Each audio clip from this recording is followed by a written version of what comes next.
급격하게 늘어난 이자 부담이 민생 경제를 짓누르고 있습니다. 앞으로 일정 기간이 지나면 아마도 담보대출에 대한 국민 부담이 한계를 지나면서 아마 더 심각한 상황이 벌어질 가능성이 높습니다. 한국은행 자료에 따르면 지난 1년 동안 가계의 이자 부담이 무려 37조 원 늘어났다고 합니다. 이 때문에 3040 대출자들은 은행 빚을 갚는데 소득의 절반을 쓰고 있다고 합니다. 불어난 대출 원리금 상환 압박 때문에 수많은 자영업자들이 도산의 기로에 놓여 있습니다.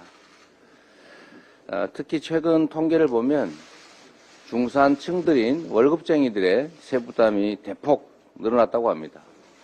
이 와중에 초부자들의 세금을 깎아주고 있어서 상대적인 중산층 서민들의 부담, 소득 감소가 훨씬 더 늘어난 상태입니다. 특히 이 중에 이자 문제가 심각합니다. 서민들은 이자 폭탄 때문에 등골이 부러질 지경입니다.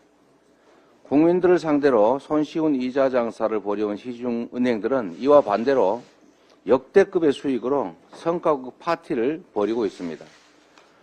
고금리의 부담은 고스란히 국민에게 전가되고 있고 그 과실은 소수의 금융기관들이 독점하고 있습니다. 이런 와중에 대통령께서 고금리로 인해서 국민들의 고통이 크다, 수익을 국민들과 자영업자 소상공인들께 상생금융 혜택으로 돌아갈 수 있게 해야 한다고 말씀하셨다고 합니다. 윤석열 대통령님의 인식과 대처 방안에 모두 동의합니다. 그동안 민주당은 은행의 공공성을 강조하면서 국민들께 부담을 전가하는 방식은 옳지 않다라는 점을 거듭 지적해왔습니다.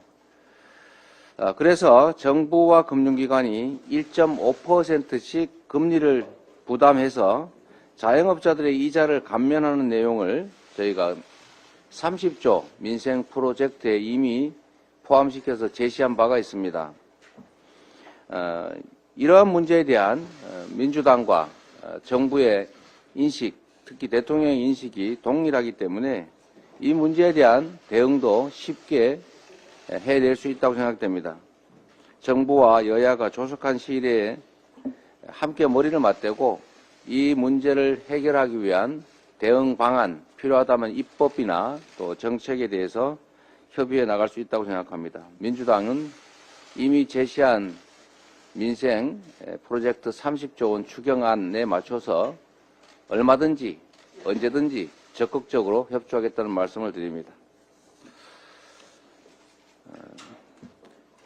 모든 국민은 법 앞에 평등합니다. 누구도 법 앞에서 특권을 누릴 수가 없습니다. 그것이 공정한 법치의 출발점입니다. 윤석열 정권 하에서 법 앞에 평등이 실종됐다는 지적들이 있습니다. 대통령의 가족과 검사 출신은 법 위에 군림하고 치외법권의 특권을 누린다는 불멸의 신성가족, 법치의 소도가 됐다는 그런 지적들이 있습니다. 힘없는 서민과 정적을 향해서는 한없이 잔혹한 검찰의 칼날이 특권 계급 앞에서는 종이 호랑입니다. 최고 권력자에게 사법적 면죄부를 상납하는 데 급급한 검찰의 수사는 국민의 신뢰를 잃었습니다. 윤석열 특권 정권의 선택적인 법치주의와 편파적 이중잣대를 끝낼 유일한 수단은 공정하고 중립적인 특검입니다. 특검을 통해서 수년간 이어지는 소모적 논쟁들을 이번 기회에 확실하게 정리해야 합니다. 국민적 의혹사안 해결은 특검에 맡기고 이제 모든 역량을 민생 경제 살리기에 집중할 것을 당부드립니다. 특검을 끝까지 거부하면 관련 의혹이 내내 꼬리표처럼 따라다니지 않겠습니까?